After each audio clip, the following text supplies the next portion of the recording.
దేవానికి అమరత్వం కలిగే తండ్రి దైవ కుమారులకు సమీపింపరాని తేజస్సు కలిగిన దేవానికి మా ఇమానుయేలు దేవా, మా ఎబెనేజరు దేవా, మా యెహోవానిసి, యెహోవా శర్మానిసి, యెహోవా హీరేనిసి, మా రక్షకుడు మా విమోచకుడైన యేసుక్రీస్తు వారి యొక్క శ్రేష్టమైన పరిశుద్ధమైన ఘనమైన నామమున ఈ సాయంకాలం ప్రభువా సజీవులుగా ఉంచి ఈ యొక్క మంది రావును నడిపించడానికి ఇక్కడ పాదం పెట్టకైనా అయ్యా నన్ను మమ్మల్ని జ్ఞాపకం చేసుకొని నీ ఆవులో తీసుకొచ్చి వస్తాం నీ మందిరం మేలు చేత తృప్తి పొంది వెళ్ళగలుగుటకు నీ కృప దయచేయండి అయ్యా నీకు రావాల్సిన నీ ప్రజలు తీసుకురండి ప్రభా వాక్యం చేత నింపబడటం దేవా మాకు ఇచ్చిన బైబిల్ స్టడీ వాక్యాన్ని ప్రభా మీరు స్టడీ బట్టి స్తోత్రాలు ఆత్మీయంగా మేలు పొందుతూ బలపడుతూ ఈ అంత్య దినాల్లో ప్రభా ఇష్టం చేయించాలంటే స్వజ్ఞానం సౌకర్యంతో కాదు కానీ పరిశుద్ధాత్మీయ శక్తి చేత నీ వాక్యం చేత మీ కదా ప్రభా కనుక నీ వాక్యం చేతని మా నడతను సరి చేసుకోగలం కనుక అటు నీ వాక్యం విడుదల చేయండి దేవా మా మనోనేత్రులు నీ వాక్యం ధ్యానిస్తుండగా ప్రభా చూస్తుండగా మాట్లాడుతండి ధ్యానిస్తుండగా మా మనోనేత్రాలు వెలిగించుకున్నాయి ఆశ్చర్యమైన సంగతి చూసినట్టు చేయండి రావాల్సిన ప్రజలందరినీ ఆసక్తితో నింపండి మీరే కనుక నీకు మహిమ పొందమని ఇచ్చిన మందులు దయతో జ్ఞాపకం చేస్తారు ఆత్మీయ సమర్థన ఆత్మీయ గొడ్డుతనం నుండి ఆత్మీయ తండ్రి ప్రభా అశ్రద్ధ నుండి దయచేసి ప్రభా విడుదల దయచేసి ప్రతి ఒక్కరిని ఆత్మతో జీవ ద్వారంతో నింపున్నాయి ప్రతి కుటుంబాలను నడిపించబడతాం ఆసక్తికరమైన ఆత్మతో నింపు ప్రభా కృష్ణ కార్యం జయించే వారిగా సిద్ధపరచు రావాల్సిన వారందరూ నీ సన్నిధిని కనబడి మిమ్మల్ని సేవించగలిగినట్టు దయచేయండి వచ్చిన నేను దాసు మరొకసారి అనంత ప్రభా మీరు ప్రతిష్ఠించి మైండ్ పొందండి బలపరచండి పాటల ద్వారా వాటి ద్వారా మైండ్ పొందండి సమయం దీవెనకరంగా చేయమని నజరేయుడైన యేసుక్రీస్తునామమున అడిగి స్థితించి ప్రార్థించి వేడుకొంచున్నాము తండ్రి ఆమేన్. తండ్రి మహాపరిశుద్ధుడైన దేవ, మహాగణుడు మహోన్నతుడు పరిశుద్ధుడు నిత్యమైన తండ్రి, ఆకాశ మహాకాశంలో శేఖము పట్టదారు దేవ ప్రభావ మరి మానవులందరినీ శాశ్వతమైన ప్రేమతో ప్రేమించినారు. పాపంలో పడి చెడిన ఈ యొక్క లోకాన్ని మీరు ప్రేమించినారు. లోకంలో ఉన్న మానవుని మీరు ప్రేమించినారు. మీకు వందనాలు. మీ యొక్క ప్రేమని మీ కుమారుడైన యేసుక్రీస్తు ప్రభువారిని ఈ లోకానికి పంపించడం ద్వారా రుజువు చేసుకున్నందుకు మీకు వెళ్ళలేని వందనాలు. పాపంలో పడి చెడే మానవుడు మరి ఆయన పాపంలోనే ఉంది. ఆ యొక్క పాపంలోనే మనం అవ్వకుండా ఆ పాపాన్ని జయించే వాడిగా ఉండాలని జయ జీవితం మాకు అనుగ్రహిస్తున్నందుకు మీకు వందనాలు. మాకందరికీ అనుగ్రహించిన రక్షణకై స్తోత్రాలు. యేసుక్రీస్తు ప్రభువారు మా కొరకు చేసిన త్యాగంపై స్తోత్రాలు. సిలువలో యేసుక్రీస్తు ప్రభువారు చనిపోట ద్వారా పరలోక తండ్రి మరి ఆయన ఆ యొక్క దేవాలయపు తెర పై నుండి కింది వరకు చిరిగిపోయింది. పరలోక తండ్రి సమృద్ధి అయిన ప్రవేశంతో సమృద్ధి అయిన ఆహ్వానాన్ని మరి ఆయన మీ మందిరంలోకి వచ్చే స్వేచ్ఛ స్వతంత్రం మాకు ఇచ్చినందుకు మీకు వెళ్ళలేని వందనాలు. పరలోక తండ్రి మానవులలో ఉన్న ఈ జాతి భేదాలన్నింటినీ మీరు కొట్టేసినందుకు అందరినీ ఒకటి చేసినందుకు మీకు వెళ్ళలేని వందనాలు. పరలోక తండ్రి రక్షించుకున్న తర్వాత అపోస్తలుల కూడా సహవాసము రొట్టె ప్రార్థన పరలోక తండ్రి ఆత్మ సంబంధమైన పాటలు ఆత్మ సంబంధమైన వాక్యం ఆత్మ సంబంధమైన సహవాసము మరి నేను ఆత్మ సంబంధమైన ఇంటిని మాకు ఇచ్చినందుకు మీకు వెళ్ళలేని వందనాలు. బైబిల్ స్టడీ కొరకు ప్రార్థన చేస్తున్నాం. వచ్చిన మీ ప్రియులపై స్తోత్రాలు. ఇంకా రావాల్సిన వాళ్ళని మీరు స్వకాలంలో త్వరపెట్టి క్షేమంగా మా మధ్యలో తీసుకొని వస్తారని నమ్మి స్థుతిస్తున్నాం. ఎవరు కూడా వాళ్ళ భాగాన్ని కోల్పోకుండా తండ్రి మరి సాయం చేయండి. మీ యొక్క వాక్యం పట్ల ఆశ ఆతృత మరి నేను ఇచ్చ కోరిక ప్రేమ మరి నేను మక్కువ వాళ్ళకి అనుగ్రహించవలసిందిగా ప్రేమిస్తాం. మీ వాక్యం వెళ్ళడంలో నేను వెలుగుగలిగిన అనే మాటపై స్తోత్రాలు. మీ వాక్యం చేత మమ్మల్ని వెలిగించండి. పరలోక తండ్రి చిన్నగా ఒక అంశాన్ని స్టార్ట్ చేసినాం. ఆ యొక్క అంశాన్ని మరి నేను కొనసాగిస్తున్నాను. దయచేసి సాయం చేయండి. పరలోక తండ్రి మరి నేను పాడే పాటలలో వాక్య ధ్యానంలో తోడుగా ఉండండి. కరెంట్ని మైకిని మీ స్వాధీనంలో పెట్టుకోండి. నాయన మరి ఈ కూడికను మా కొరకు దేవుని గారికి ఆశీర్వదకరంగా చేయండి. పరలోక తండ్రి అంధకార చీకటి శక్తులన్నీ విశ్వాసంతో యేసునామమున గద్దిస్తూ బంధిస్తూ ఈ సమయాన్ని మా కొరకు దేవుని గారికి ఆశీర్వదకరంగా చేస్తారని నమ్మి స్తుతిస్తూ యేసునామమున స్తుతించి ప్రార్థించేటట్టున్నాం తండ్రి. ఆమేన్. నాకు ఇయ్యబడ్డ షీట్ నుంచి 3వ భాగం స్వీట్స్ తీసుకోండి. చెప్పండి తెచ్చుకున్నారా? తెచ్చుకోకపోతే మా పక్కన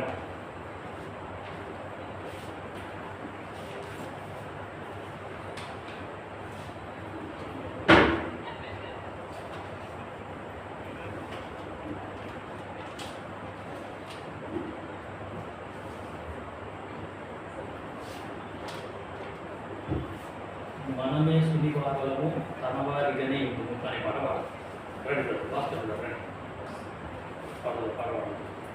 మనమే సునివారులము తనవారిగానే ఇందుకు కానీ పడవాలి.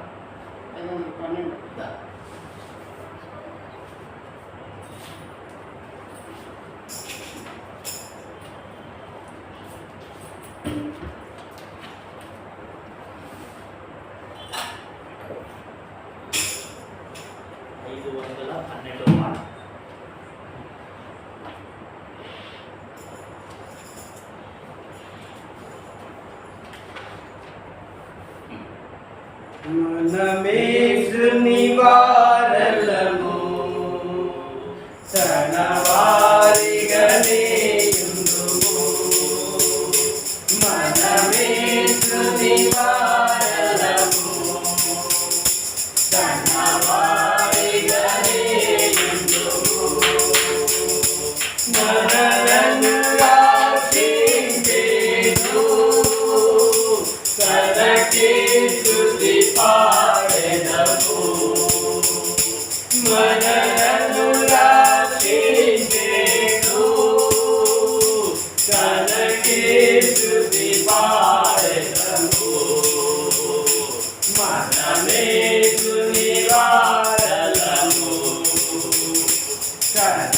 తనవారిగానే ఇందుకు మనమే సునివారలము తనవారిగానే ఇందుకు కృపా సత్యం పూర్ణ వాక్యము నరరూపియాయేసు కృపా సత్యం పూర్ణ వాక్యము నరరూపియాయేసు కనుగొంటిమి తండ్రి మహిమను జనితైక కుమారునిలో కనుగొంటిమి తండ్రి మహిమను జనితైక కుమారునిలో తన ప్రేమ దృఢమైనది మనము కొనియాడెదము తన ప్రేమ అద్భుతమైనది మనము కొనియాడెదము మనమే సునివారలము తనవారిగానే ఇందుకు మనమే సునివారలము తనవారిగానే ఇందుకు వారు ఆయన తట్టు చూడగా వెలుగు కలిగేను వారు ఆయన తట్టు చూడగా వెలుగు కలిగేను మనలను తానే వెలిగించెను తన వాక్యము ద్వారానే మనలను తానే వెలిగించెను తన వాక్యము ద్వారానే ప్రభువు తముడని ఎరిగి తనకే స్తుతి పాడెదము ప్రభువు తముడని ఎరిగి తనకే స్తుతి పాడెదము మనమే సునివారలము తనవారిగానే ఇందుకు మనమే స్తుతి వారలము తన వారిగని యుందుము దైవ పుత్రుడు సజీవరాలతో ఇంటిని కట్టుతున్నాడు దైవ పుత్రుడు సజీవరాలతో ఇంటిని కట్టుతున్నాడు దేవుని తేజమురాగా మహిమతో నిండే గృహము దేవుని తేజమురాగా మహిమతో నిండే గృహము ఆయన మందిరములో తన మహిమను పాడెదము ఆయన మందిరములో తన మహిమను పాడెదము మనమే స్తుతి వారలము తన వారిగని యుందుము మనమే స్తుతి వారలము తన వారిగని యుందుము ఎందరిని ప్రభు ముందు ఎరిగెను వారిని నిర్ణయించెను ఎందరిని ప్రభు ముందు ఎరిగెను వారిని నిర్ణయించెను పిలచిగా తీసి మహిమ పరచెను పిలచిగా తీసి మహిమ పరచెను తన తనయుని రూపమిచ్చే మనమానందము తెనము తన తనయుని రూపమిచ్చే మనమానందము తెనము మనమే స్తుతి వారలము తన వారిగని యుందుము మనమే స్తుతి వారలము తన వారిగని యుందుము పూర్ణ మహిమతో మన ప్రభు యేసు దూతలతో వచ్చును పూర్ణ మహిమతో మన ప్రభు యేసు దూతలతో వచ్చును కనిపెట్టు వారి తావెదురు తన మహిమ పొందెదరు కనిపెట్టు వారి తావెదురు తన మహిమ పొందెదరు తన రాజ్యముగా చేసే హల్లెలూయా పాడెదము తన రాజ్యముగా చేసే హల్లెలూయా పాడెదము మనమే స్తుతి వారలము తన వారిగని యుందుము మనమే స్తుతి వారలము తన వారిగని యుందుము మహిమా నివాసు మహిమా రాజాము మహిమాతో నిండియుండును మహిమా నివాసు మహిమా రాజాము మహిమాతో నిండియుండును మన ప్రభువే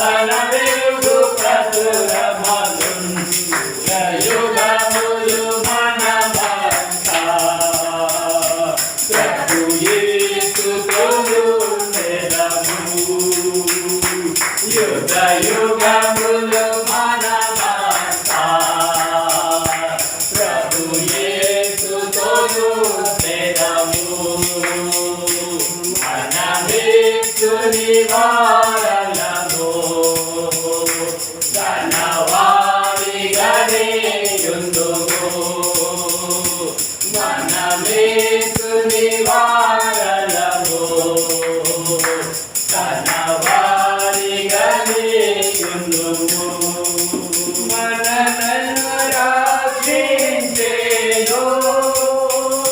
తనకే స్తుతి పాడెదము మనలను రక్షించెను తనకే స్తుతి పాడెదము మనమేసుని వారలము తన వారిగనే యుందుము మనమేసుని వారలము తన వారిగనే యుందుము బైబిల్ పల్లవ బైబిల్ ఎత్తి బైబిల్ పల్లవ నువ్వు ఇక్కడ కూర్చోనమ్మా ఇక్కడ కూర్చో అమ్ముగా ఇక్కడ కూర్చో ఈ అమ్ముగా కూర్చో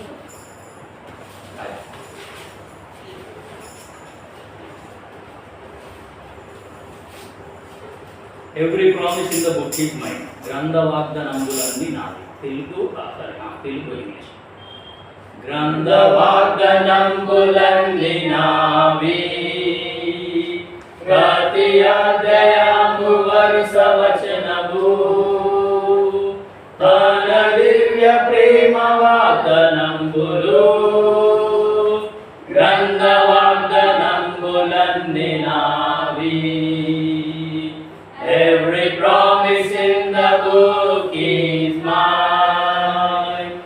Every chapter, every verse, every line. All the blessings of His love divine. Every promise in the book is mine.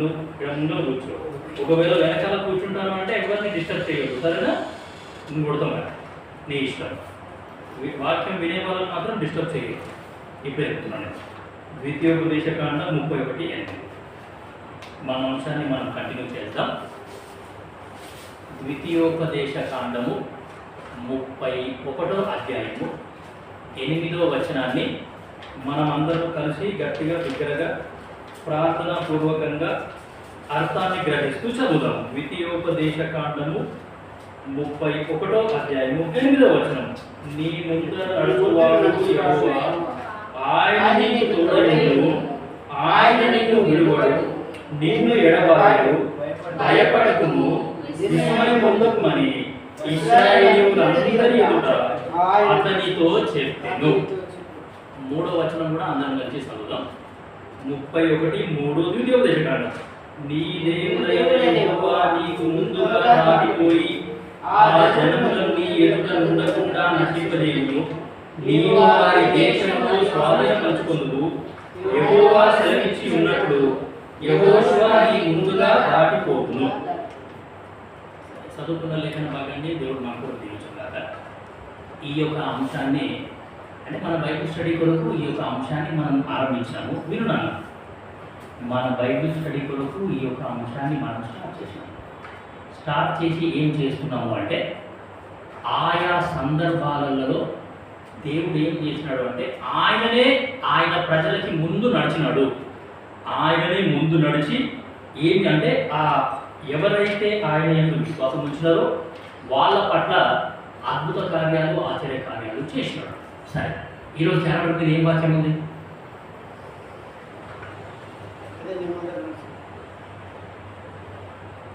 యుద్ధము యెహోవాది అనే మాట ఉంది సరేనా యుద్ధము యెహోవాదే అనే మాట ఈరోజు క్యాలెండర్ మీద ఉన్నది. సరే, అది ఎందుకు చెప్పినట్టు నేను చెప్తాను. పోయిన వారం మనం ఏం చూసినాము అని అంటే Deborah, daring and dashing lady, fearless lady. అంతేకాకుండా ఆమె ఒక వైఫ్ తర్వాత ఏమి అంటే న్యాయాధిపతురాలు, ఆమె న్యాయం తీరుస్తుంది. దాని తర్వాత ఆమె ప్రవక్తి. సో కుటుంబ బాధ్యతలు ఆమెకు ఉన్నాయి, ప్రవక్తిగా సంఘ బాధ్యతలు ఉన్నాయి. ఆమె న్యాయం కూడా తీరుస్తుంది. న్యాయం తీరుస్తుంది అంటే ఖచ్చితంగా షీ ఎడ్యుకేటెడ్ లేడీ, ఆమెకి జ్ఞానం అనేది ఉంది. సో న్యాయాధిపతులు 4వ అధ్యాయము మనము చూసిన మాట ఏంటి అంటే 14వ వచనం. న్యాయాధిపతులు 4వ అధ్యాయము మనము చూసింది ఏంటి అంటే చూడండి.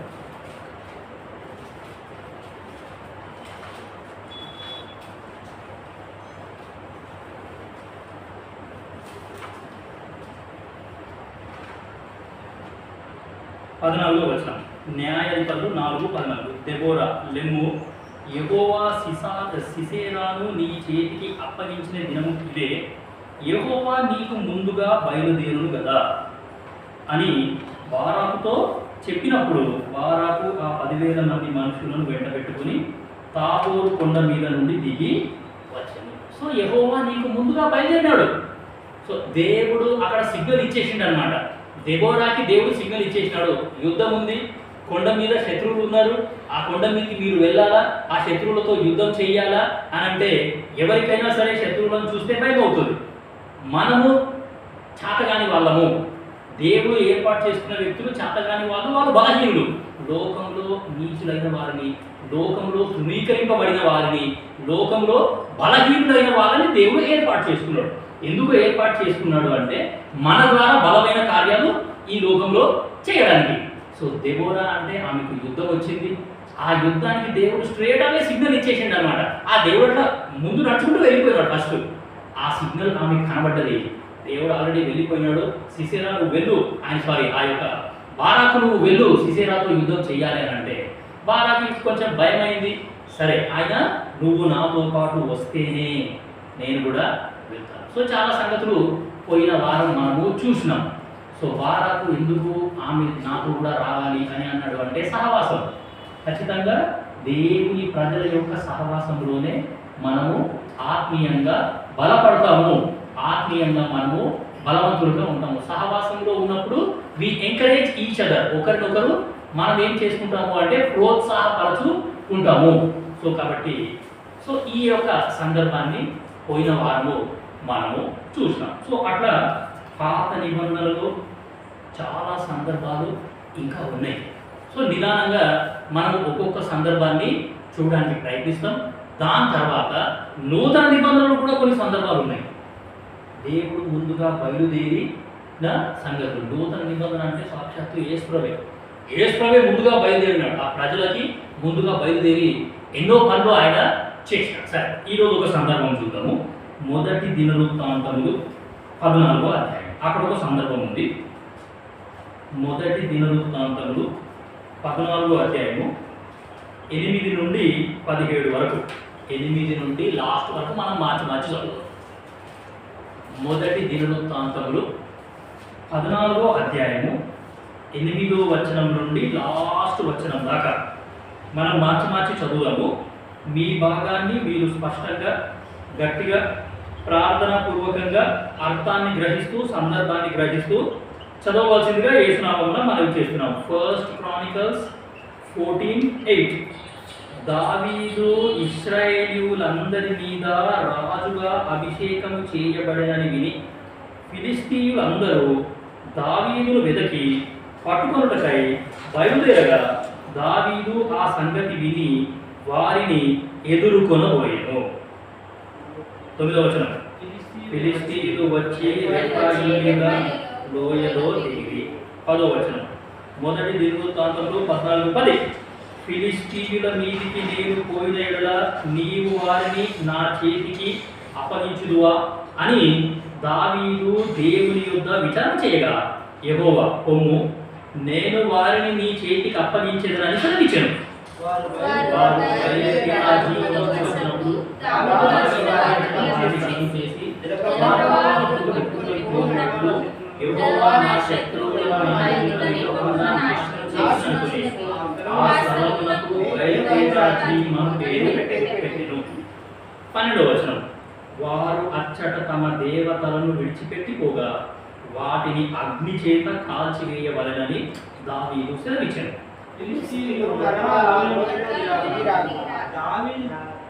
14వ వచనం, దావీదు తిరిగి దేవుని యొద్ద విచారణ చేసెను. అందుకు దేవుడు, నీవు వారిని తరుముకొని పోక వారిని తప్పించుకొని చుట్టూ తిరిగి కంబలి చెట్లకు ఎదురుగా నిలిచి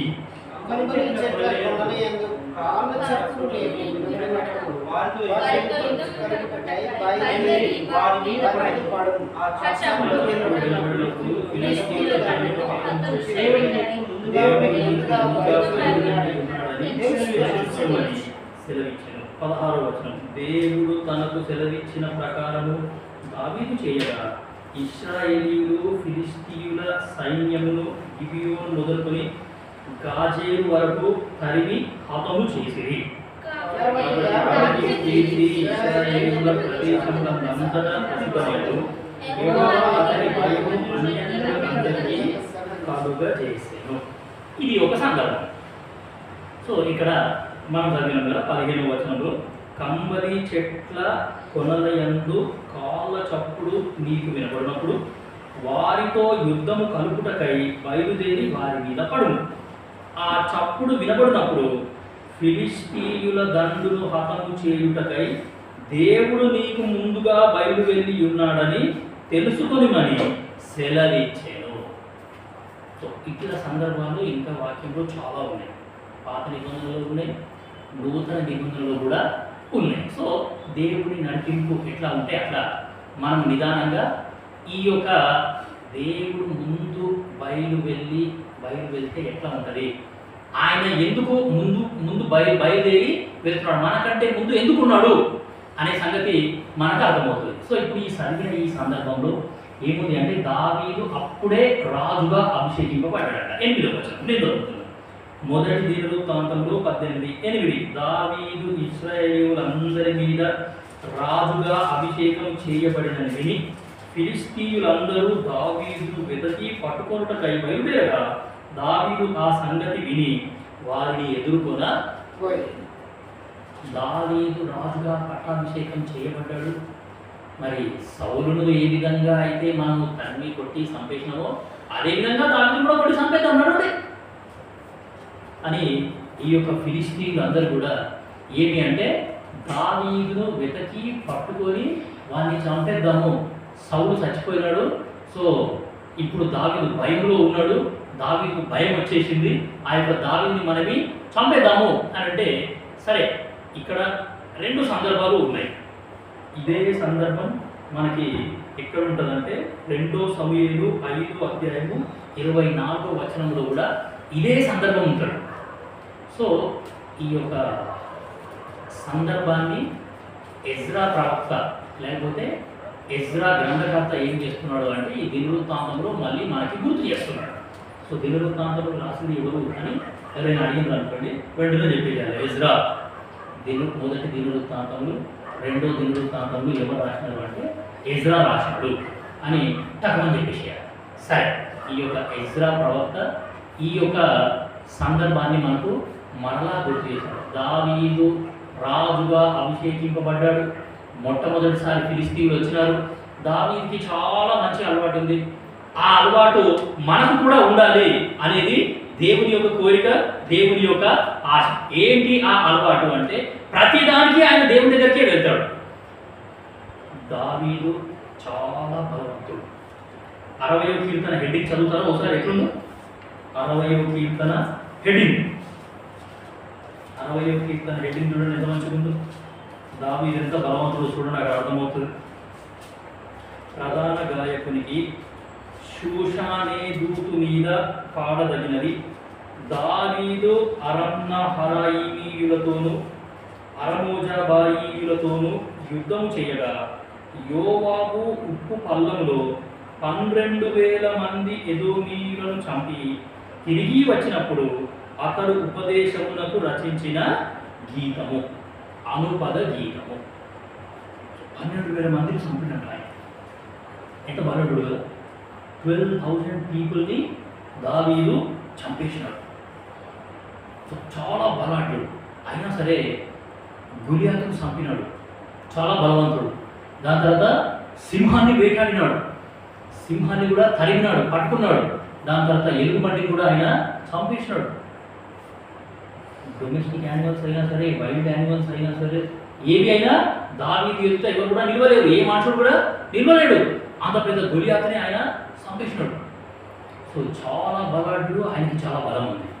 ఇప్పుడు చదివిన సందర్భం 60వ కీర్తన హెడ్డింగ్ ఏం చదివినాము అంటే 12,000 మందిని చంపినాడు ఆయన.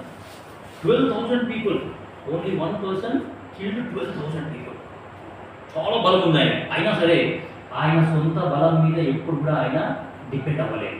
ఆయన సొంత సైన్యం మీద ఎప్పుడు కూడా ఆయన డిపెండ్ అవ్వలేదు. ప్రతి దానికి ఆయన ఏం చేసినాడు అంటే దేవుని దగ్గర విచారణ అనేది చేసినాడు. ఇప్పుడు చూడండి, మొదటి దినవృత్తాంతములు 14వ అధ్యాయము 14వ వచనం, 13వ వచనం నేను చదువుతున్నాను. మొదటి దినవృత్తాంతములు ఇక్కడే ఉండండి. ఈ మొదటి దినవృత్తాంతములు 14వ అధ్యాయం దగ్గరనే ఉండండి. 14వ అధ్యాయము 13వ వచనం. ఫిలిస్తీయులు మరలా ఆ లోయలోనికి దిగిరాగా అనే మాట మనం అక్కడ చూస్తున్నాం. ఎందుకు ఫిలిస్తీయులు మరలా ఆ లోయలోనికి దిగి వచ్చినారు అంటే ఆ పై వచనం చదివితే మనకు అర్థమవుతుంది. ఫస్ట్ టైం దావీదు మీదకి వచ్చినాడు, దావీదు దేవుని దగ్గర విచారణ చేసినాడు. దేవుడు నువ్వు పో యుద్ధం చేసేయి, నేను నీకు తోడుగా ఉంటా, ఆ యుద్ధంలో నువ్వే గెలుస్తావని దేవుడు చెప్పేసినాడు. దావీదు పోయినాడు. వాళ్ళందరినీ తరిమేసినారంట. అట్లా తరుముకొని పోయేటప్పుడు ఈ ఫిలిస్తీయులు ఏం చేసిందంటే వాళ్ళ విగ్రహాలు వదిలేసినారంట. విగ్రహాలు అంటే వాళ్ళ దేవుళ్ళు. సో ఫిలిస్తీన్లు యుద్ధం చేస్తే వాళ్ళ దేవుళ్ళ విగ్రహాలను జేబులో పెట్టుకోనో లేకపోతే హృదయంలో పెట్టుకోనో సాంతలో పెట్టుకోనో ఎక్కడో పెట్టుకొని పోయారు వాళ్ళు. ఈరోజు నువ్వు నేనే we are not carrying our god with us. So మనకంటే అన్నీ ఉన్నాయి.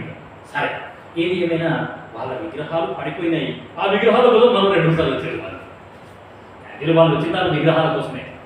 కానీ వాళ్ళు మరలా దావీదు మీదకి వచ్చేసరికి దావీదు కూడా చాలా మంచి పని చేసినాడు. 14వ వచనం, 14 దావీదు తిరిగి యెహోవా యొద్ద విచారణ చేసెను. Again David enquired of the lord. Again అనే మాట చాలా ప్రాముఖ్యం. మరలా దావీదు తిరిగి యెహోవా దగ్గర విచారణ చేసినాడు. సో ఎప్పుడైనా సరే పాస్ట్ ఎక్స్పీరియన్స్ మీద దావీదు ఆధారపడలేడు. David doesn't depend on his past experience. పోయిన వారం క్రితమే వీళ్ళు వచ్చినారు, వాళ్ళు యుద్ధం చేసినారు, నేను వాళ్ళని ఓడగొట్టేసినారు, మరలా నేను పోయినసారి ఎట్లా చేసినారో ఇప్పుడు కూడా అట్లనే చేస్తా అని అంటే అది కానే కాదు. ప్రతి దానికి దేవునికి అడిగే అలవాటు దావీదుకి ఉంది. సో నీకు నాకు కూడా అదే అలవాటు ఉండాలి. ఇప్పుడు నేను పరిచర్య చేస్తున్నాను అంటే ప్రభువా పలానా స్థలానికి వెళ్ళమంటున్నావు, నేను వెళ్ళాలి, ఏం వాక్యం చెప్పాలి వాళ్ళకి, ఆ సంఘంలో పరిస్థితులు ఎట్లున్నాయి, ఏ వాక్యం చెప్తే కరెక్ట్గా ఉంటుంది అని ప్రతిదీ నేను ప్రార్థనాపూర్వకంగా చేయాలి. ఇప్పుడు ఈ సంఘాన్ని నడిపిస్తున్నాము అంటే ప్రభువా ఈ సంఘాన్ని మీకు ఎట్లా నడిపియాలి అని చెప్పేసి ప్రతిదానికి దేవుని దగ్గర విచారణ చేయాలా. చాలా చాలా ప్రాముఖ్యమైన సంగతి. పోయిన వారం ఎట్లా జరిగిందో ఈ వారం కూడా అట్లనే జరుగుతుందిలే అని అనుకోవడానికి వీల్లేదు. అట్లా అనుకోవద్దు అసలు. సో కాబట్టి ప్రతి చిన్న విషయానికి కూడా దేవుని దగ్గర ఎంక్వైరీ చేయడం అనేది మనకి చాలా చాలా అవసరం. అది నా పిల్లల చదువు అయినా సరే, లేకపోతే నా ఉద్యోగం అయినా సరే. ఇప్పుడు నేను ఉద్యోగం మారాలి అనుకుంటున్నాను అంటే ఆ మార్పు అనేది దేవునికి ఇష్టమైనా కాదా, ఇక్కడే ఉండాలనా అనేది కూడా ప్రతిదీ నేనేం చేస్తానంటే దేవుడి దగ్గర ఎంక్వైరీ అనేది చేస్తాను. సో ఫస్ట్ టైం దేవుడు ఒకటి చెప్పినాడు, ఫిలిస్తీయులను నువ్వు వెళ్ళు అని అన్నాడు, ఓకే. సెకండ్ టైం మళ్ళీ దేవుడు ఏం చేసినాడంటే ఆయన ప్రణాళికని మార్చేసినాడు. ఇది నువ్వు నేను గమనించాలి. ప్రతిసారి నేను దేవుడి దగ్గరికి ఎందుకు వెళ్తాను అంటే ప్రభువా what is your plan, what is your program, నీ యొక్క ప్రణాళిక ఏ విధంగా ఉంది అనే దానికి. ఇప్పుడు నాకు 2 పిల్లలు ఉన్నారు అని అంటే ఒక బాబుకు ఎట్లా చేసినానో అదే రెండో బాబుకు కూడా చేస్తాను అని అనడానికి కూడా వీల్లేదు. పెద్ద బాబు పట్ల ఉన్న ఉద్దేశాలు వేరు, చిన్న బాబు పట్ల ఉన్న ఉద్దేశాలు వేరు. కూతురైనా కొడుకైనా సరే, కొడుకు ఇట్లనే చేసినాం, కూతురు కూడా అట్లనే చేస్తాం అని అంటే కాదు. సో ఎవరి పట్ల దేవుడు ఎలాంటి ఉద్దేశాలు కలిగి ఉన్నాడో ఆ ఉద్దేశాలని నువ్వు నేను తెలుసుకోవాలా. సో దావీదుకి చాలా మంచి అలవాటు. ఎప్పుడైనా సరే ఆయన ప్రీవియస్ ఎక్స్పీరియన్స్ని ఆయన నమ్ముకొనే లేదు అనే సంగతి మనకు ఇక్కడ అర్థమవుతుంది. ప్రతి చిన్న దానికి కూడా దావీదు దేవుని దగ్గర విచారణ చేయడానికి చాలా ఇష్టపడ్డాడు. దేవుడు కూడా అదే కోరుతున్నాడు. నా పిల్లలు ప్రతిదానికి నా దగ్గరికి రావాలా, నా యొక్క కౌన్సిల్, నా యొక్క ఆలోచన వాళ్ళు అడగాల, నా యొక్క ఆలోచన వాళ్ళు తెలుసుకోవాలి అనేది దేవుడి యొక్క కోరిక. అసలు నువ్వు నేను చాలా మంచి సంఘంలో ఉన్నాం మనం. ఇప్పటికీ కూడా భక్త సింగ్ తాత గురించి నేను విన్నాను, నేను ఆయన చూడలేదు. ఏమి అంటే ఆయన కటింగ్ చేసుకోనికే పోవాలి అంటే కూడా దేవుని దగ్గర అడిగినాడు. షేవింగ్ చేసుకోనికే పోవాలి అంటే కూడా ఆయన దేవుని దగ్గర అడిగినట్ట. ప్రభువా నేను షేవింగ్ చేసుకోనికే పోవాలి, ఎక్కడ పోవాలి, దయచేసి నువ్వు చెప్తేనే నేను అడుగు ముంగలు చేస్తా, నువ్వు చెప్పకపోతే నేను అడుగు అసలు ముంగల వేయనే. బట్టలు కొనుక్కుందామన్నా, బట్టలు కుట్టిపించుకుందామన్నా, దేనికైనా సరే ప్రతి చిన్నదానికి దేవుని దగ్గరికి వెళ్ళడం అనేది నువ్వు నేను నేర్చుకున్నాం, నేను కూడా అదే నేర్చుకున్నాను. సో కాబట్టి ఎందుకు చెప్తున్నాము అంటే ఇవన్నీ వాక్యంలోనే ఉన్నాయి. వాక్యంలో ఉన్నదే దేవుడు మనకు నేర్పించినాడు. ఇప్పుడు చూడండి 15వ వచనం, మొదటి దినవృత్తాంతములు 14:14 దావీదు తిరిగి యెహోవా యొద్ద విచారణ చేసెను. అందుకు దేవుడు, నీవు వారిని తరుముకొని పోక వారిని తప్పించుకొని చుట్టూ తిరిగి కంబలి చెట్లకు ఎదురుగా నిలిచి. ఇప్పుడు దేవుడు ఏం చేసిందంటే ప్లాన్ చేంజ్ చేసేసాడు. ఫస్ట్ టైం ఏ విధంగా అయితే నువ్వు తరిగినావో అదే విధంగా వాళ్ళని తరుమొద్దు. ఈసారి ఏం చేస్తావంటే ఈసారి యుద్ధం చేసేది నువ్వుగా. ఈసారి యుద్ధం చేసేది ఎవరంట? దేవుడే. నేనే రంగంలోకి దిగుతాను, నేనే వెళ్ళి వాళ్ళతో యుద్ధం చేస్తాను, ఈసారి నువ్వు చెయ్యకు అని దేవుడు అక్కడ చెప్తా ఉన్నాడు. సో దావీదుకు కూడా నిజంగా దావీదుకి చాలా మంచి అలవాట్లు ఉన్నాయి. దేవుడు ఏది చెప్తే అది చేసే అలవాటు దావీదుకు ఉంది. దేవుని మాటకి లోబడే స్వభావం దావీదుకి ఉంది. ఎప్పుడైనా సరే దేవునికి మరలా వెనక క్వశ్చన్ వేయడం అనేది దావీదుకి అసలు లేనిది. ప్రభువా ఎందుకు ప్రభువా, పోయినసారి చేసినట్టే చేసేస్తాను, నా దగ్గర సైన్యం ఉంది, నా దగ్గర ఆయుధాలు ఉన్నాయి, బలాఢ్యులు నా దగ్గర ఉన్నారు, అందరినీ నేను ట్రైన్ చేసినాను, అందరికీ నేను యుద్ధం చేస్తూ నేర్పించినాను, జస్ట్ ఎడమ చేయితోనే కొట్టేస్తారు వాళ్ళందరినీ, కుడి చేయి వాడాల్సిన అవసరం కూడా లేదు అని నువ్వెందుకు రంగంలోకి దిగుతావు, నేనే పోయి యుద్ధం చేస్తా అని దావీదు అననే లేదు. ప్రభువా నీ చిత్తం, నువ్వు ఎట్లా చెప్తే నేను అట్లా చేస్తా, నువ్వు గమ్మునుండమంటే నేను గమ్మునుంటా, నువ్వు పోయి పని చేయమంటే నేను పని చేస్తా, నువ్వు పోయి యుద్ధం చేయమంటే నేను చేస్తా. అంతేగాని దేవుని చిత్తానికి విరుద్ధమైన పనులు చేయడం దావీదుకి అసలు అలవాటు లేదు, అది నేర్చుకోలేడు ఆయన. నువ్వు నేను కూడా అదే నేర్చుకోవాలి. సో కాబట్టి ఒకటి చూసినాము, ప్రతి చిన్న విషయానికి దావీదు ఏం చేస్తున్నాడు అంటే దేవుని దగ్గర ఆలోచన అడుగుతున్నాడు, దేవుని ఆలోచన కొరకు కనిపెడుతున్నాడు. మరీ ప్రాముఖ్యంగా ఇక్కడ యుద్ధము అంటే శ్రమలు, యుద్ధము అంటే ఇరుకు పరిస్థితులు, యుద్ధము అంటే మనము ఎదుర్కొనే పరిస్థితులు. ఇటువంటి పరిస్థితులు వచ్చినప్పుడు నేనేం చేయాలి అనేది నువ్వు నేను నేర్చుకోవాలి. సో దావీదు ఏం చేసినాడో నువ్వు నేను కూడా అదే చేయాలా. నువ్వు నేను చేయాల్సిన పని ఏంటి అంటే first will enquire to God. దేవుని దగ్గరికి వెళ్ళి దేవుని దగ్గర విచారణ చేస్తాం. ప్రభువా నీ నడిపింపు ఏంటి, మేమేం చెయ్యాలి, ఎట్లా చెయ్యాలి అనే సంగతి మనం దేవుని దగ్గర విచారణ అనేది చేస్తాం. రెండోది ఏంటి అంటే మనం విచారణ చేసిన వెంటనే దేవుడు ఒక మార్గం చెప్తాడు, ఒక దారి చూపిస్తాడు, ఆ యొక్క దారిని మనం అంగీకరించాలి. అది కూడా చాలా ప్రాముఖ్యం. నేను ఎక్కువగా పరిచర్యకు పోయింది సేవకుడు లేని సంఘాలే. అన్ని సంఘాలు నన్ను ఏ సంఘానికి నేను పోయినా ఆ సంఘంలో సేవకుడు అసలు లేనే లేదు. మరి సేవకుడు లేని సంఘాన్ని ఎట్లా నడిపియాలి, ఎవరు నడిపియాలి అంటే అది దేవుని యొక్క కౌన్సిల్ కొరకు ఎదురు చూడాలా, దేవుని యొక్క మార్గాలకి లోబడాలి. చాలా ప్రార్థన పూర్వకంగానే ఏమి అంటే మనము ఇవన్నీ చేయడం అనేది జరుగుతుంది. సో కాబట్టి ఒకటి చూసినాము, దేవుని దగ్గర ఎంక్వైరీ చేసినాడు. రెండవది దేవుని యొక్క మార్గాలకి ఈయన లోబడ్డాడు. 15వ వచనం, మొదటి దినవృత్తాంతములు 14వ అధ్యాయము 15వ వచనం. కంబలి చెట్ల కొనలయందు కాళ్ళ చప్పుడు నీకు వినబడినప్పుడు వారితో యుద్ధము కలుపుటకై బయలుదేరి వారి మీద పడుము. ఆ చప్పుడు వినబడినప్పుడు ఫిలిస్తీయుల దండును హతము చేయుటకై దేవుడు నీకు ముందుగా బయలువెళ్ళి ఉన్నాడని తెలుసుకొనుమని సెలవిచ్చెను. దేవుడు మరలా ఇక్కడ దావీదుకి ఒక సిగ్నల్ ఇస్తున్నాడు. పోయిన వారం మనం చూసినాము, దెబోరాకి కూడా దేవుడు సిగ్నల్ ఇచ్చినాడు. ఆ సిగ్నల్ వల్ల దెబోరాకే కనబడ్డది, దెబోరాకే వినబడ్డది. ఆ సిగ్నల్ ఇచ్చేసరికి దెబోరాకి చాలా ధైర్యం వచ్చేసింది.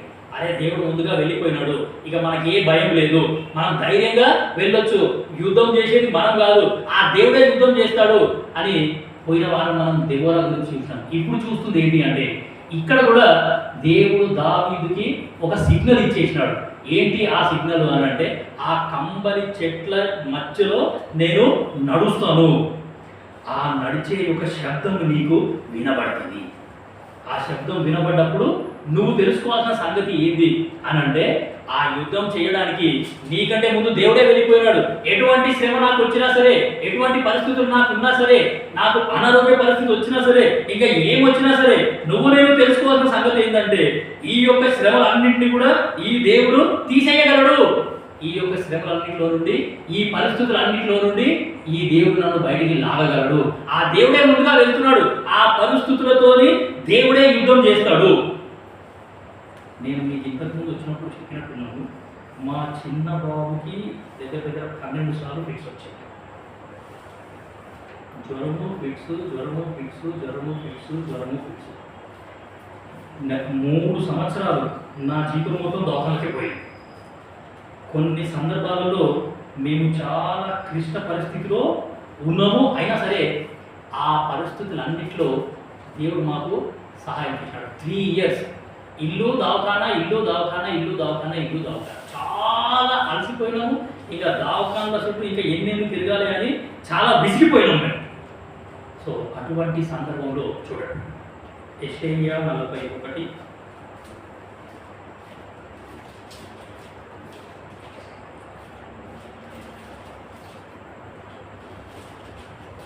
11-12 వచ్చిన 2024వ సంవత్సరం మా చిన్న బాబుకి ఇచ్చిన వాగ్దానం, దేవుడు ఇచ్చిన వాగ్దానం. యెషయా 41 11-12 వచనాలు. నీ మీద కోపపడిన వారందరూ సిగ్గుపడి విస్మయం ఉండెదరు, నీతో వాదించువారు మాయమై నశించిపోవుదురు.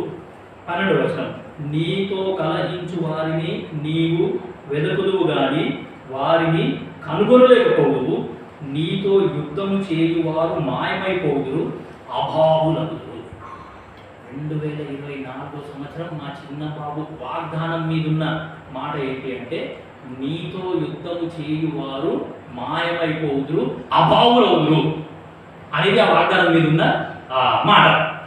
సో అప్పటి వరకు వాడితో యుద్ధం చేసిన పరిస్థితులు ఏంటి అంటే, ఈ అనారోగ్య పరిస్థితి. అప్పటికే డాక్టర్లు చాలా భయపెట్టినారు మమ్మల్ని. ఇంత ఫ్రీక్వెంట్గా వానికి ఫిట్స్ వస్తే వానికి మెమరీ లాస్ అవుతుంది, మెంటలోడ్ అయిపోతాడు, పిచ్చోడు అయిపోతాడు అని డాక్టర్లు చాలా భయపెట్టినారు. అయినా సరే మేము కేవలం ప్రార్థన చేసుకున్నాం. ఆ ప్రార్థన చేసుకుంటే ఈ వాగ్దానం వానికి వచ్చింది. ఆ వాగ్దానం మేము చదివిన తర్వాత చాలా ధైర్యం మాకు వచ్చేసింది. దేవుడే యుద్ధం చేసేవాడు, ఈ పరిస్థితులన్నింటినీ దేవుడు బయటికి తీసుకొచ్చేవాడు, ఈ పరిస్థితులన్నింటిలో నుండి దేవుడు మనల్ని బయటికి తీసుకొని వస్తాడు అనే ధైర్యం మాకు వచ్చింది. ఆ వాగ్దానం చదివిన తర్వాత ఆ సంవత్సరం నుండి వానికి అసలు ఫిట్స్ రాలేదు. మామూలు జ్వరం వచ్చింది కానీ ఫిట్స్ వరకు వాడుకోలేదు.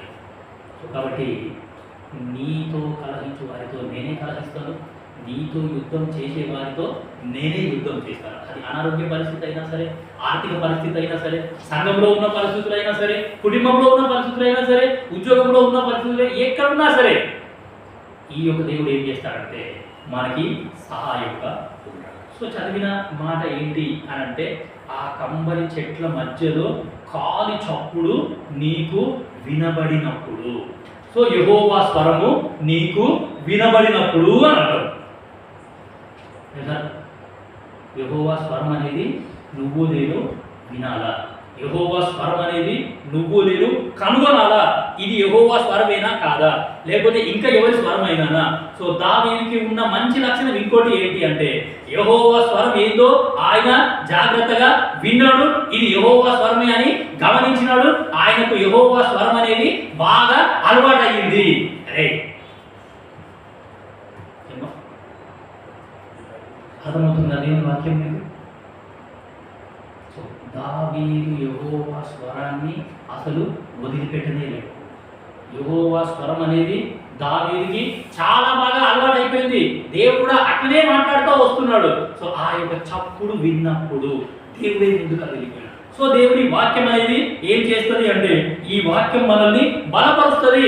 ఈ వాక్యం మనల్ని ఆత్మీయంగా బలంగా బలం చేస్తుంది ఆత్మీయంగా మనల్ని.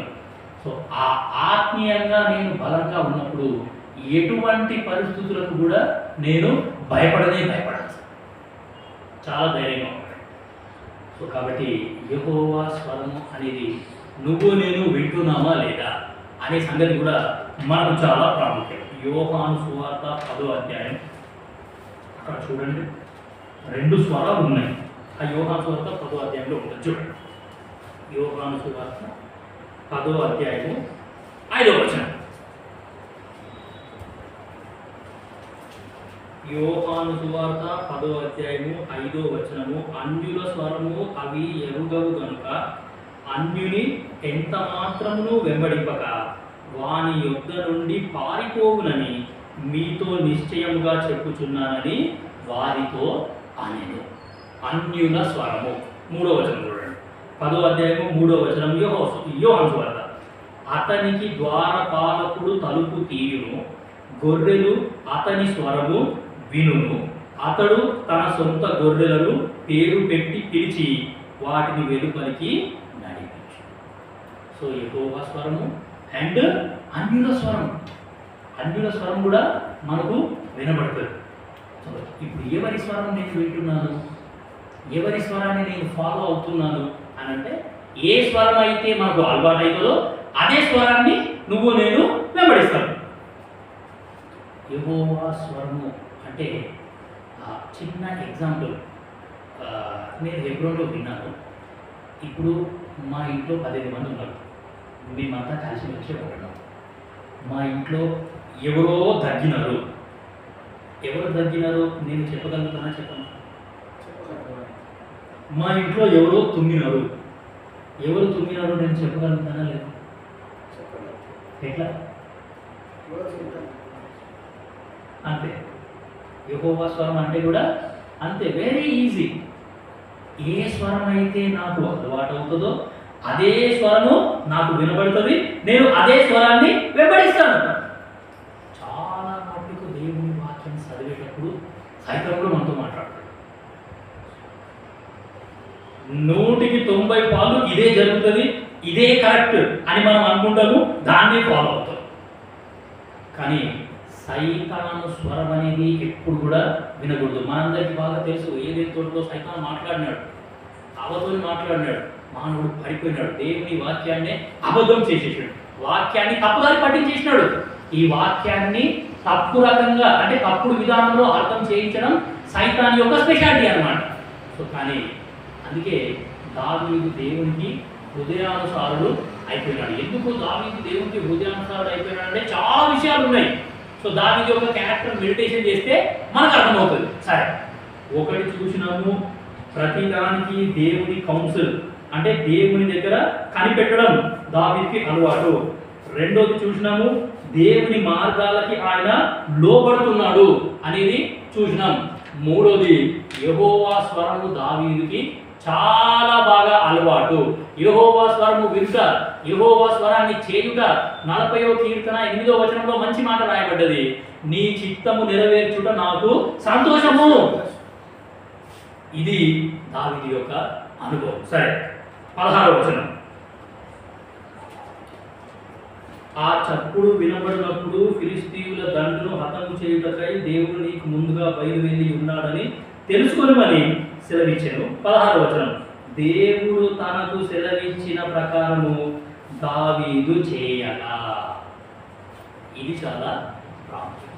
దేవుడు ఏ విధంగా అయితే సెలవిచ్చినాడో, ఏ మార్గం అయితే దేవుడు చెప్పినాడో ఆ దేవుని మార్గాలలో నుండి దావీదు ఎప్పుడైనా సరే ఆ మార్గాల నుండి బయటికి అసలు పోలేలేడు. ఇది నువ్వు నేను నేర్చుకోవాలి. మరీ ప్రాముఖ్యంగా ఇక్కడ సందర్భం ఏంటంటే దావీదు రాజు స్థాయిలో ఉన్నాడు. ఆయన అంటే ఆయననే పెద్ద, అందరూ ఆయన మాటనే వినాలి. నిజం చెప్పాలంటే రాజుగారు ఏది చెప్తే రాజ్యంలో ఉన్న వాళ్ళందరూ కూడా అదే చేయాలి. ఆ స్థాయిలో ఉన్న వ్యక్తి ఎవరు కూడా దేవుని దగ్గర విచారించడానికి ఇష్టపడరు. అసలు అంతా మేమే నడిపిస్తున్నాం, అంతా మేమే చేస్తున్నాం, మా అండర్లోనే ఉండి అన్ని నడుస్తున్నాయి, మీకు ఏమైనా కావాలి అంటే మీరు మా దగ్గరికే కావాలి అన్నట్టు ఉంటుంది. కానీ ఆ స్థాయిలో ఉన్నప్పుడు ఎవరు కూడా దేవుణ్ణి గుర్తే చేసుకోవాలి. కానీ దావీదు మాత్రం ఎంత ఉన్నతమైన స్థాయికి ఎదిగినా సరే ఆయన తనను తాను తగ్గించుకున్నాడు. 86వ కీర్తన 1వ వచనం చూడండి, ఎంత మంచిగా ఉందో. 86వ కీర్తన 1వ వచనం ఈరోజు పొద్దుగల చదివిన నేను. చాలా మంచిగా ఉంటుంది అది మాట, నాకు చాలా బాగా నచ్చిన మాట. 86వ కీర్తన 1వ వచనం. యెహోవా నేను దీనుడను దరిద్రుడను. దావీదుకు ఉన్న మంచి అలవాటు ఏంటి అంటే తనను తాను ఎప్పుడు కూడా హెచ్చించుకోలేదు. ఆయన ఎవరంట? దీనుడంట, దరిద్రుడు. దరిద్రుడు అంటే అడుగుతిని విచ్చకూడదు అని అన్నారు. మీకు తెలుసు, దరిద్రుడు అంటే అడుక తిని బిచ్చపోడు. బైబిల్ ఉన్నాడు దరిద్రుడు ఒక ఆయన. దరిద్రుడు అంటే ఈ బైబిల్లో పదం ఎక్కడొచ్చినా సరే అదే అర్థం వస్తుంది. దరిద్రుడు అంటే అడుక తిని బిచ్చపోడు అని అర్థం. అంత పెద్ద స్థాయిలో ఉండి రాజు స్థాయిలో, రాజు స్థానంలో ఆయన ఉన్నాడు. బోరునంత అధికారం ఆయనకున్నది. ఆయన ఏది చెప్తే అదే చట్టం. ప్రజలందరూ కూడా ఆయన చెప్పిందే చెయ్యాలి. అయినా సరే యెహోవా నేను దీనుడను, నేను దరిద్రుడను, అడుక తినే బిచ్చపోని నేను. ఎంత తగ్గింపు జీవితం అండి. ఈ రోజులలో ఇటువంటి తగ్గింపు జీవితం ఎవరి దగ్గర చూడట్లేదు, చాలా అరుదు. అంతా గల్లెగరేస్తున్నారు. కొంచెం వాక్యం తెలిసిందంటే కదా గల్లెగరేస్తున్నారు. మేమే ఉన్నాము, మేమే చేస్తాము, మేము చేయగలుగుతాం, మేము నడిపింపగలుగుతాం, ఈ సంఘాన్ని మేము చూసుకోగలుగుతాము అని గల్లెగరేస్తున్నారు. మా దగ్గర చర్చలో ఒక ఆయన ఉన్నాడు. ఆయన సొంత బైబిల్ రాసుకుంటున్నాడు. ఈ బైబిల్ ఆయన నచ్చలేదండి. ఆయన సొంత బైబిల్ ఆయన రాసుకుంటున్నాడు. ఏం చేస్తాం చెప్పండి? దేవుని వాక్యంలో, ఈ వాక్యంలో నుంచి ఏది కూడా తీసేయద్దు, ఏది కూడా దీనికి యాడ్ చేయొద్దు. అటువంటిది ఆయన సొంత బైబిల్ రాసుకుంటున్నాడు. ఆయన అంత ఉన్నతమైన స్థాయికి ఎదిగిపోయింది అన్నమాట. కానీ దావీదు నుండి మనం నేర్చుకునే సంగతి ఏంటి అంటే యెహోవా నేను దీనుడను, నేను దరిద్రుడు, అడుక తినే బిచ్చపోని. నీ దగ్గర అడుక్కున్న నువ్వు ఇచ్చినవు, నువ్వు ఇచ్చిన దాంట్లో ఇంకా నా దగ్గర అతిశయం ఎందుకు? నేను ఎందుకు అతిశయించాలి? నేను ఎందుకు గర్వించాలి? కాబట్టి ప్రియమైన దేవుని బిడ్డలారా, 16వ వచనం మనం చదివినాము. దేవుడు తనకు సెలవిచ్చిన ప్రకారము దావీదు చేయగా ఇశ్రాయేలీయులు ఫిలిష్తీయుల సైన్యమును గిబియోను మొదలుకొని గేజేరు వరకు తరిమి హతము చేసిరి. సో మనతో అంటే మన శత్రువులతో యుద్ధం చేయడానికి దేవుడే ముందు వెళ్ళినాడు. ఆ శత్రువులందరినీ ఆయన తరిమేస్తున్నాడు. అంటే ఇక వాళ్ళ దేవుడు రంగంలో దిగినాడు, ఇక మనకు వేరే దిక్కు లేదు, మనం పారిపోదాం అని శత్రువులంతా పారిపోతూ ఉంటే ఆ పారిపోతున్నప్పుడు ఈ యొక్క దావీదు వాళ్ళు ఇశ్రాయేలు అందరూ కూడా ఆ పారిపోతున్న వాళ్ళను తరిమి పట్టుకొని వాళ్ళని నాశనం చేసినారు. సో కాబట్టి మన యొక్క శత్రువుని నాశనం చేయడం లేకపోతే శత్రువుని తరిమేయడం మన వల్ల కానే కాదు. కాబట్టి ఆది నుండి వాడు మానవుణ్ణి పడేస్తూనే ఉన్నాడు, పడగొడుతూనే ఉన్నాడు. ఇప్పుడు కూడా వాడు అదే పని చేస్తూ ఉన్నాడు. సంఘాలలో దూరినాడు, సంఘాలలో చిచ్చులు రేపుతూ ఉన్నాడు, సంఘాలలో కలహాలు రేపుతూ ఉన్నాడు, అన్నీ చేస్తూనే ఉన్నాడు. కాబట్టి 30వ సామెత, ఆ సామెతలో 30 మంచి మాట ఉంటుంది అక్కడ. నేను నా బుద్ధికి మించినవి 3 కలవు, నేను గ్రహింపలేనివి 4 కలవు. అందులో ఏమి అంటే నడి సముద్రమున ఓడ నడుచు జాడ, కన్యకతో పురుషుని జాడ, దాని తర్వాత బండ మీద సర్పము జాడ అనే మాట ఉంటుంది 30వ సామెతలో. బండ మీద సర్పము జాడ కనుక్కోవడం మహాజ్ఞాని అయిన సొలొమోను వల్లనే కాలేదు. ఆ బండ అంటే సంఘము, సర్పము అంటే సైతాన్. వచనం చూద్దామా? దొరుకుతున్న వచనం 30 సామెతలు 30లో ఉంటుంది. 14వ వచనము 12వ వచనము ఉంటుంది. బండ మీద సర్పము జాడ, దానిపై వచనం నా బుద్ధికి మించిన 3 కలవు, నేను గ్రహింపలేని 4 కలవు. అవేవనగా అంతరిక్షమున పక్షిరాజు జాడ, బండ మీద సర్పము జాడ, నడి సముద్రమున ఓడ నడుచు జాడ, కన్యకతో పురుషుని జాడ. సో కన్యకతో పురుషుడు ఉన్నాడు అంటే వాళ్ళు ఎంత దూరం పోతారో వాళ్ళకే తెలియదు అన్నట్టు. సో సరే, అవన్నీ మనకు అనవసరం. మనకు సందర్భానికి కావాల్సిన వచనం ఏంటి అంటే బండ మీద సర్పము జాడ. ఈ బండ మీద నా సంఘము నేను కట్టుదును అంటాడు దేవుడు. బండ అంటే సంఘం, ఆ సర్పం అంటే సైతాన్. సంఘములో సైతాన్ గాడు ఎట్లా పని చేస్తాడో ఎవరికి కూడా తెలియదు. మహాజ్ఞాని అయిన సొలొమోనుకి అర్థం కాలేదంట. నువ్వు నేను ఎంత. అందుకే దేవుడు ఆ వాగ్దానం మాకు ఇచ్చాడు. నువ్వు నన్ను ముందు పెట్టు, నేను నిన్ను నడిపిస్తాను, నా యొక్క అడుగు జాడలలో నడుచుకోవడం నువ్వు నేర్చుకో. మొదటి దినవృత్తాంతములు 14వ అధ్యాయము ఆఖరి వచనం. కాబట్టి దావీదు కీర్తి ఇశ్రాయేలీయుల ప్రదేశములంతటా ప్రసిద్ధమైనను, యెహోవా అతని భయము అన్యజనులందరికీ కలుగ చేసింది. ఎంత అద్భుతంగా దేవుడు దావీదుని చేసినాడు. దావీదు యొక్క కీర్తి ఇశ్రాయేలీయులందరిలో వ్యాపించేసిందట. దావీదు యుద్ధం చేసినట్టు చేయడం ఎవరి వల్ల కూడా కాదు. దావీదు లాంటి బలాఢ్యుడు ఇంకొకడు లేడు. మనం హెల్ప్ చేస్తే దావీదుకే హెల్ప్ చేద్దాము. దేవుడు దావీదుతో ఉన్నాడు, దావీదుకు తోడుగా ఉన్నాడు. దావీదు ఏమి చేసినా సరే ఆయన యుక్తిగా, ఆయన జ్ఞానంతో నడుచుకుంటున్నాడు, సుబుద్ధితో ప్రవర్తిస్తున్నాడు. దేవుడు దావీదుకు తోడుగా ఉన్నాడు. దేవుడు దావీదు పక్షాన ఉన్నాడు. దావీదుకు ఎంతమంది విరోధులు ఉన్నా సరే వాళ్ళందరితో దేవుడే యుద్ధం చేస్తాడు అని ఆ దావీదు యొక్క కీర్తి ఇశ్రాయేలీయులందరిలో వ్యాపించేసింది. దాని తర్వాత దావీదు యొక్క భయం అనేది అన్యజనులందరికీ కలుగజేసేదన్నట్టు. దావీదు యొక్క భయాన్ని దేవుడు అన్యజనులందరికీ కలుగజేసినాడు. 5 విషయాలు మనం చూసాం. సో దేవుడు జస్ట్ ముందు బయలుదేరి వెళ్ళుట ద్వారా నీకు నాకు ఎంతో కీర్తి, ఘనత, పేరు అనేది వస్తుంది. మన యొక్క భయం అనేది ఇతరులకి ఏమి అంటే తెలియబడుతుంది. సో కాబట్టి చాలా అద్భుతమైన సందర్భం. రాజుగా అభిషేకింపబడ్డ మరుక్షణం దావీదు చేసిన ఫస్ట్ యుద్ధంలోనే ఆయన సక్సెస్ అయిపోయాడు.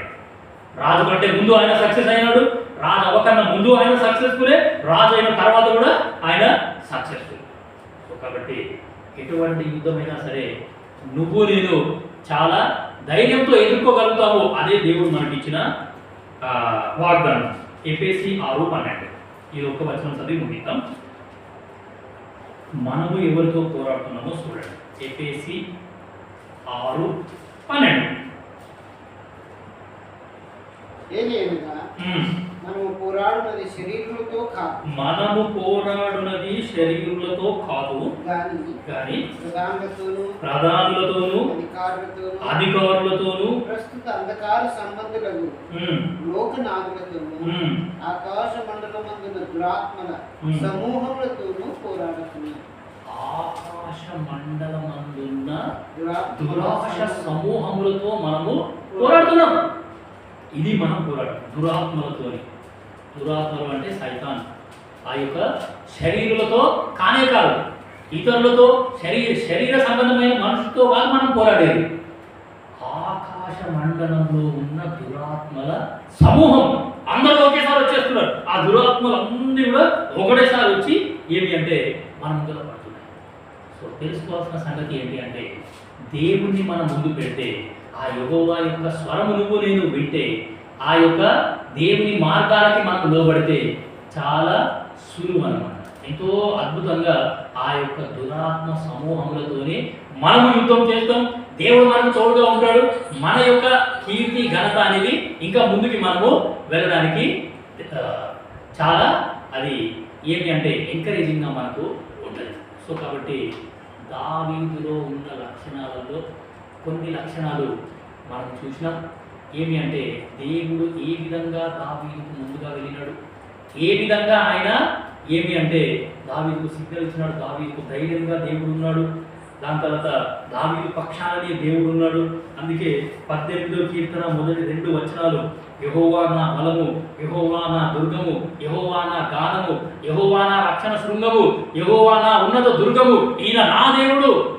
ఆ పదాలన్నీ కూడా ఏమి అంటే దేవుడు ఈయనని ఎంత అద్భుతంగా రక్షించినాడు అనే సంగతి మనకు అర్థమవుతుంది. సో నువ్వు నేను పోరాడేది శరీరులతో కాదు, అక్కడ అధికారులు అని రాయబడ్డది. దాని తర్వాత ఆకాశ మండలంలో ఉన్న దురాత్మల సమూహంతో మనము పోరాటం. సో ఈ పోరాటానికి మనకు ఖచ్చితంగా కావాల్సింది బలం. ఆ బలము మన దేవుడి దగ్గర ఉంది. మన దేవుడే బలాఢ్యుడు. ఆయన కంటే మించిన బలాఢ్యుడు ఇంకొకటి లేడు. సో కాబట్టి ఆ దేవుని దగ్గర బలం పొందుకొని మనం ఏం చేస్తామంటే ఈ యొక్క ముందుకి అనేది కొనసాగడానికి ప్రయత్నం అనేది చేస్తాం. దేవుడి వాక్యం తీర్చిన కాక ఏమైనా అనౌన్స్మెంట్స్ ఉన్నాయా బ్రదర్? ప్రార్థన చేసి ప్రేమ గల తండ్రి, యేసు ప్రభువా మీకు స్తోత్రాలు. రాత్రికాల సమయంలో కొంత వాక్యం చూసినాం, కొంత వాక్యం ధ్యానించినాం. పరలోక తండ్రి మీకు స్తోత్రాలు.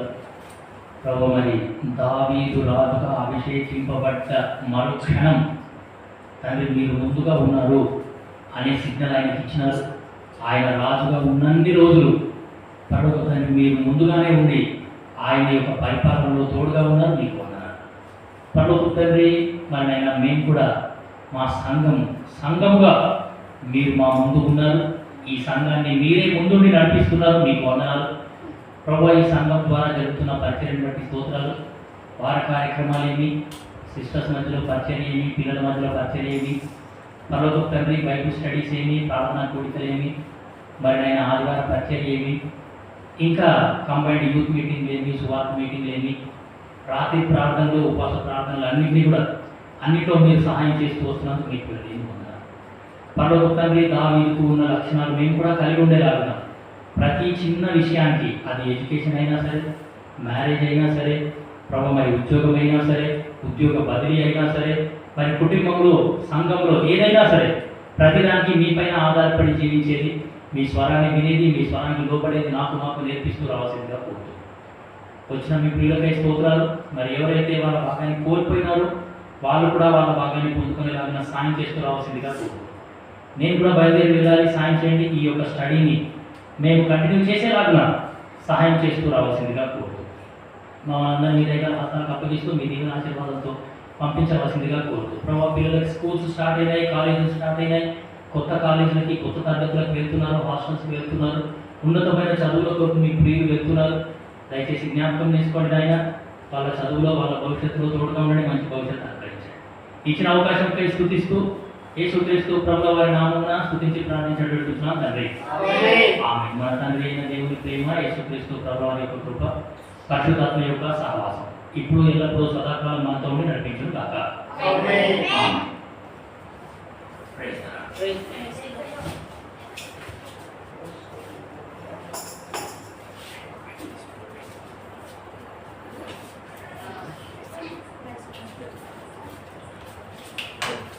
చాలా